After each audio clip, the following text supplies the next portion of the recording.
Where's he gone? Oh, here it comes. What the fuck is he now? Oh, poetry in motion, look at that. Yeah, he doesn't mind though. It's because he's got that belly to counterbalance himself, isn't it? Well, he wouldn't actually fall over, technically, he just gets hands dirty. Well, he just leans forward till the belly touches the ground, doesn't he? Oh yes. Okay then. Well, we do apologise for that, ladies and gentlemen. Unfortunately, the power went out to the PA caravan, which means that we could talk into the microphones, but nothing came out your end. This could be a blessing. You never know. As I was saying, the T-34 has slope car. I'll carry on, leave you with the fat man. No, I wouldn't worry, would he? Something modern's coming out now. I think this is something any of you who would have seen James Bond, GoldenEye, would have seen. This is the actual tank they used for that marvellous stunt sequence. The one that came bursting out through the wall. And as they pull on the pressure, they dig into the ground and form an anchor, which means the vehicle is then more to the front of the arena now, just pausing for a pose, is a 433 Abbott self-propelled gun. This answers the question of what is a tank and what isn't a tank. Most people say it's got a gun, a turret and tracks, and it's heavy and it makes noise. Well, it's got to be a tank. Well, the idea is yes and no. Although most things with tracks are generically called tanks, a true tank is designed to fight other tanks. It can shoot while on the move, it can acquire targets, and it can also evade them rather quickly. Whereas one of these things, a self-propelled gun, is essentially an artillery piece, sat on its own transport. It can only fire from stationary positions, and can only fire at stationary positions. Well, Woody, what about tank destroyers? Tank destroyer, that's not that one.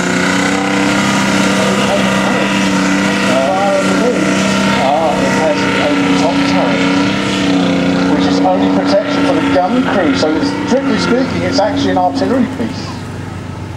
It's run by the tank corps and not the artillery.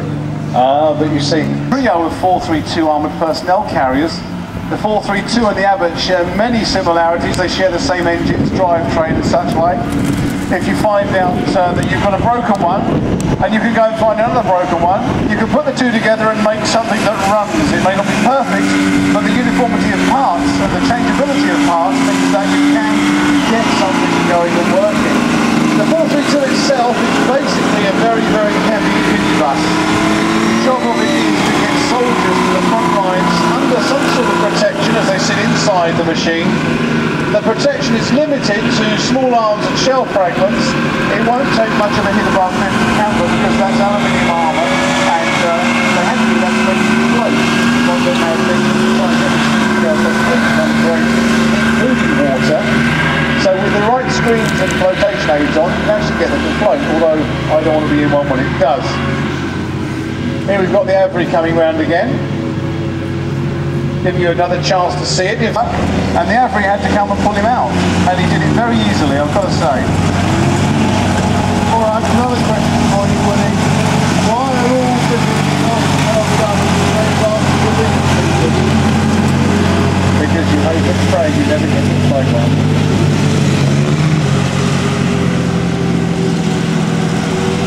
So if you notice that they have Abbott, and going back to have Bigfoot, all named after religious figures, and nobody's ever managed to tell me why.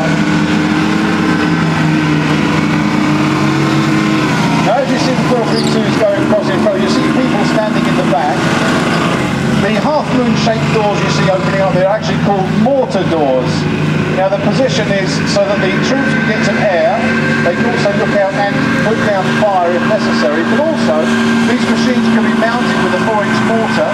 The crew can stay inside the hull protected, and they can loose mortars off at enemy positions. Of course, again, it's very lightly protected, so you don't want to be there too long. So the idea is you get in, push the shooting, and switch off again. Modern ballistic technology and computers have made it so that a track can be put on any round that's coming into a camp. The computer can extrapolate that, find out where it came from, and then lay down fire within about 3 minutes. Now, if you're a gun crew, mobility and speed is of the essence. That's why you don't need to hook on and go away. You just jump in, press the pedal, and off you go.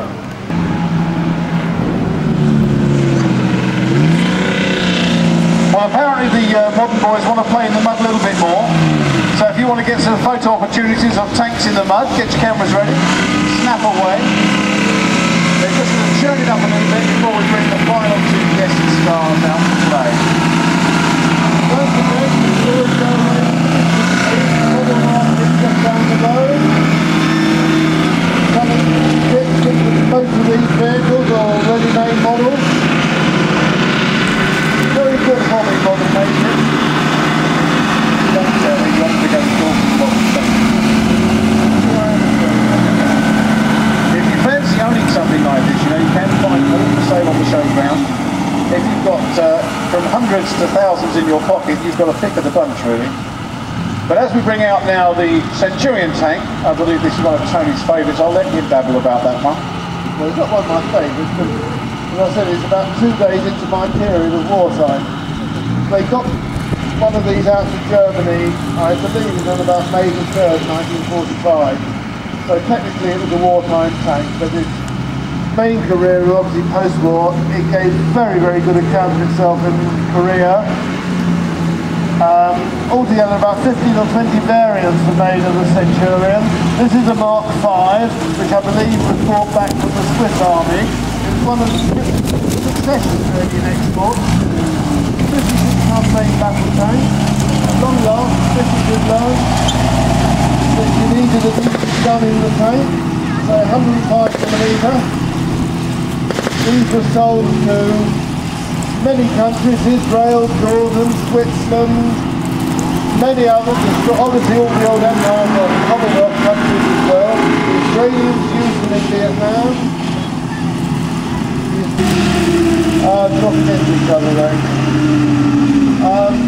The Israelis have still got them. What the Israelis tend to do though is, once they've got the main battle tank, they up-armour them, up-gun them, and some of the actual Israeli vehicles, the only way you can tell they were ever a Centurion, are looking at the wheels over the mound compared with the T-55s earlier. Perfect anti-tank gunner shot, bang, straight up underneath, under the much less armoured belly. Talking of armoured bellies, I'll pass you back to Woody to talk about a bit more. Tony, what can I say, Tony? You've done such a good job, even though it wasn't in your period, although you are older than that tank. It's amazing. As you said there, that is the perfect anti-tank gunner's shot. If you wanted to have a tank that was perfectly armoured all the way around, underneath, over the top, it would be so big and heavy and cumbersome that it would be almost impossible to move. And if you could move, it would be so ridiculously slow, it would still be a simple target for any bomber. So what they have to do when they design tanks is to actually place the armour around the tank in order to priority. That means that the front of the turret, the front of the tank are the most heavily armoured, and those are the parts they always try and keep facing the enemy. The sides of the tank are more lightly armoured, the top of the tank even less armoured. Smoke canisters in those charges, they can be fired out to create a smoke barrier in front of the vehicle. On the Centurion, 18 Challenger, speaking on the atmosphere, 30 standard means of diffusing smoke. Now you might just say that smoke is what's called soft cover. Soft cover is basically anything that the enemy can't see through, but if they shoot through it, they can still hit you, such as trees, grass, fog, mist, and of course smoke sent out from the discharges. The idea is that if Carry it from somewhere and put it on. The next thing you knew, you had a visit from the MOD police wondering how he got a current British main battle tank in private hands. He obviously managed to talk himself out of it. And here the gun will stay almost perfectly in the same place. Oh, he's training on you, Tony.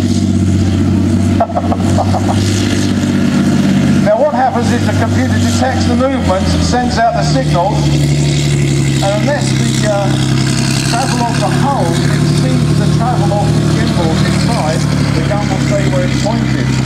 Obviously, if it does hit a bump too hard, it will be a terminator contact.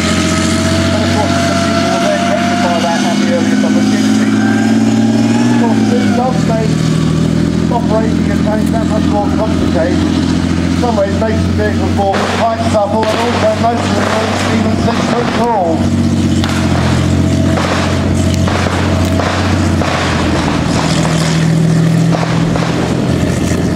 Now if you look at the shape of the tank, as you see the turret pointing towards it, very, very